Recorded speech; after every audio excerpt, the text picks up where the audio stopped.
Hey, everybody, welcome back to the podcast. You're listening to the longest running superhero role playing game on Earth, also known as the Continuum Chronicles. As always, I'm your host, Chris Kent, the Game Master, or GM for short. And today we're going to be talking about the race that the Irish referred to as the Fomorians. They show up in a bunch of our games, often in World War II when the Germans called them the Vril. But at any rate, before we get into all of that, smash the like button, ring the bell so you know when I upload stuff, and make sure you're subscribed. We've got a great community here, and it's all thanks to you guys. Thank you so much for being here. All that said, let's dive into today's story. Our prologue starts on ancient Earth, where there's a great flood. This flood was remembered by every single culture on the planet as some sort of major environmental event. Before the flood, a race known to the Irish as the Fomorians had risen to power. They were enslaving humanity, and many believed that the flood itself was their punishment. During the flood, the Fomorians were swept beneath the waves and into the hollow earth, where their vast empire was destroyed in the blink of an eye. Then we get into the main plot of today's adventure. Captain Nuada was the starship captain who brought his fellow Tuatha de Danann to Earth from the Dreaming. And in the war with the humans, he lost his right arm. In the years that passed, the Tuatha de Danann, using their advanced technology, craft a silver-colored cybernetic arm for Nuada to use. And as such, the natives begin to refer to him as Nuada of the Silver Arm. While he would no longer lead, he did give advice to Dagda, who was still learning the ropes and serving as the first actual king of the Tuatha de Danann. During the reign of King Dagda, there was a period of peace. The humans who'd aligned themselves with the likes of Mephisto and Eclipso regretted their choices and no longer walked that path. Dagda married Morrigan, who was polyamorous. So before long, Dagda was also married to Bone, Brang, Miabel, Ernemus, and Mang. The Tuathans gave the native humans agriculture and irrigation, and they taught them new ways of making alcohol. Taverns soon started to spring up, and Dagda loved a good visit to the pub. He'd always buy a round of drinks for the men, and he would take the women home with him at the end of the night. Life seemed pretty good. Years passed, and the many wives of Dagda bore him children. Some of Dagda's more famous kids were Angus, Bob Durg, Bridget, Kermit, Ed, and Medeer. Still more time passed, and Kermit had a son of his own named MacGrang. MacGrang grew up and married Eru, who the island of Ireland is actually named after. One day, Eru was attacked by a Fomorian named Alatha, perhaps better known by his nickname, the Prince of Darkness. He took her against his will, and she became pregnant with the first child, who was half Fomorian and half Tuatha de Danann. That child was named Bress, after the first member of the Tuatha de Danann to ever make first contact. MacGrang hated the Fomorians for what they did, but he didn't blame Bress for this. Instead, he raised Bress as though he were his own son. As such, Bress referred to King Dagda as his great-grandfather. Dagda never ages, by the way. None of the Tuatha de Danann ever suffer from old age. At any rate, so as Bress grew older, he would go either underwater or underground to the various hideouts of the brutal Fomorians, led by the mighty Balor. Balor looked like a giant with one eye, much like the Cyclops of Greek myth.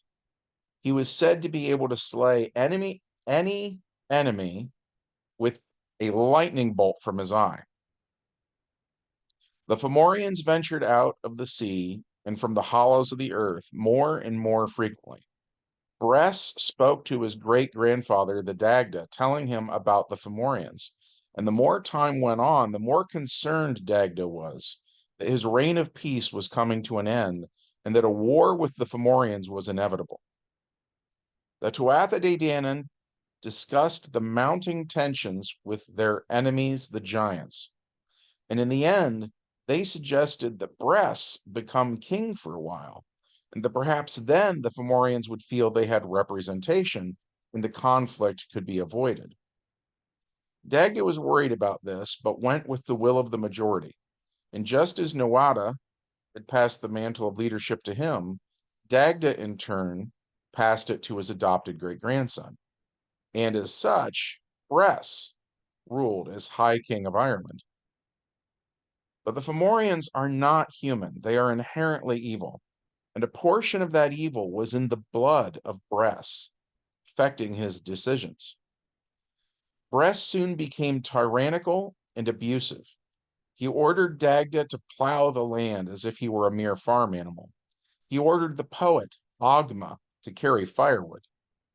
And so it came to be that Ogma's son, who was a famous bard, placed a curse on Bress.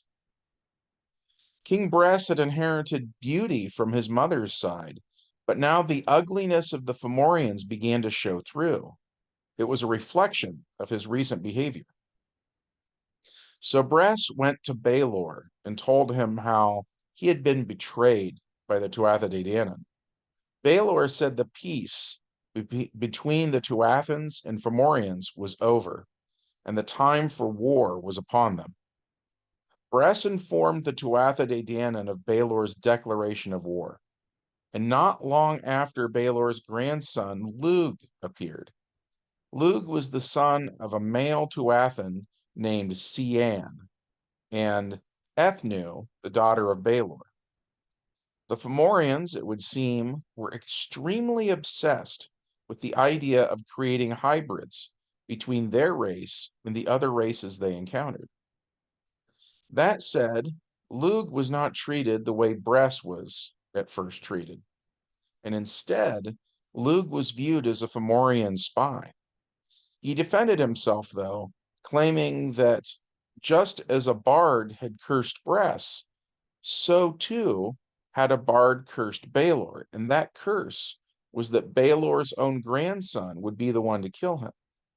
Lug suggested that that curse outweighed any evil nature that may have been in Lug's blood before. Nuada, the Silver Arm, suggests that perhaps Lug had been sent by fate to help the Tuatha de Danann after all, and Nuada wants to see Lug's fighting skills. So the cybernetic Nuada draws his sword and duels with Lug, and everyone then sees firsthand that Lug's skill with the blade is unearthly. So Nuada makes Lug a general, overseeing the Tuathan army. Meanwhile, the Fomorians make a base on the land by the sea, and Dagda goes there to assess the threat they pose. When he arrives, the evil King Balor asks what Dagda wants, and Dagda says he's there to avert a war. King Balor thinks about hitting Dagda with his lightning power, but he knows Dagda's reputation for being insanely powerful himself. So instead, they offer Dagda a meal. Dagda proceeds to eat them out of house and home, and as he does so, he counts how many men they have, how many swords they have, so on and so forth. Dagda chugged a barrel of beer in one gulp, and the Fomorians were astonished. While he's there, he gets hit on by a beautiful Fomorian woman named Ellen. Dagda was confused why a supposedly pure-blooded Fomorian would be so beautiful, when their race had such a reputation for ugliness. Together, they leave the Fomorian base. Dagda returned to the other Tuatha de Danann and told them everything he saw. Morrigan greets Dagda, and they spend the night together. Morrigan gives Dagda even more powers and the supposed ability to defeat any enemy.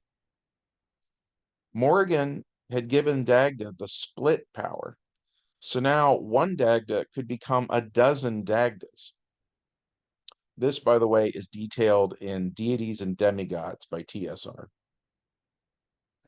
At any rate, so Lug spoke with the other warriors, formulating battle plans, and the Tuatha de Danann thought fate would side with them. Finally, the Tuathans met the Fomorians on the same battlefield where they'd fought the Fir Bolg years earlier. Once again, the green hills of Ireland are painted red, as King Balor of the Fomorians looked on with pleasure. It would appear that the Fomorians were bringing about the extinction of the Tuatha de Danann, because for each Fomorian that died, 2 Tuathans would also be put down. That's when Dagda began to multiply. 1 Dagda became 12.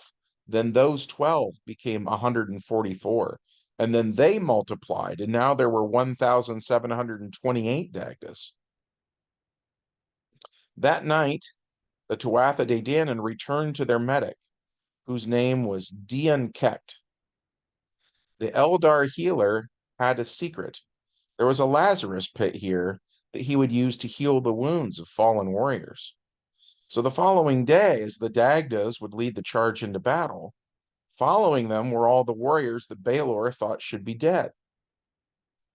So Balor asked Bress how the Tuatha de Danann managed this, and Bress told the evil king about the Lazarus pit. So the following night, the Fomorians attacked Dian Kect and found the Lazarus pit, and the Fomorians clogged it with boulders, blocking the flow of its healing waters. On that same night, Dagda, son of Bress, snuck into Gibnu's forge and stabbed the Tuathan blacksmith in the back. As Dagda was leaving, Gibnu said, "You forgot your knife." Dagda turned to look, and Gibnu threw the dagger at his attacker, impaling him in the forehead. Dagda was no more, but nonetheless, he had managed to sabotage the Tuatha de Danann's ability to repair their weapons and armor. The next day, Nuada of the Silver Arm led the charge into battle. Dagda fought like an angry bear, smashing anyone who opposed him with his mighty club. No one struck by this club ever survived. Nuada broke through the enemy line, slicing the Fomorians in half with his high-tech Sword of Light. Balor was shocked and decided the time for deception was over. So Balor gives the order to finish him, and with that, Lug stabbed Nuada in the back. Lug had lied about being under a spell that forced him to be good. Nuada was shocked, and his last sight was Lug grinning at him. Balor watched with glee, and Dagda saw his chance. So it was Dagda who picked up a rock and threw it as hard as he could. The stone went through Balor's giant eye and out the back of his head. Balor's body dropped to the ground. Upon seeing this, the Fomorian army panicked and fled to the underwater caves. The Fomorians had been defeated, and the war was won. The Tuatha de Danann had been victorious. Then we get into the prologue, the epilogue. The Tuatha de Danann make a grave mistake. Many members, the Tuathans, begin to interbreed with the Fomorians. And if the Tuatha de Danann were the fairies of Irish myth, then these new hybrid offspring were the dark fairies. The Tuathans became known as the Seelie, while their half-Fomorian offspring became known as the Unseelie. And a war between Seelie and Unseelie rages on to this day. But that's a story for another time. We enjoyed playing this out over the years. We hope that you enjoyed hearing about it. If so, make sure you smash that like button, ring the bell for notifications, make sure you're subscribed, and as always, leave us a comment as it really helps us out with the YouTube algorithm. I hope you guys have a great week, and we'll see you in the next video.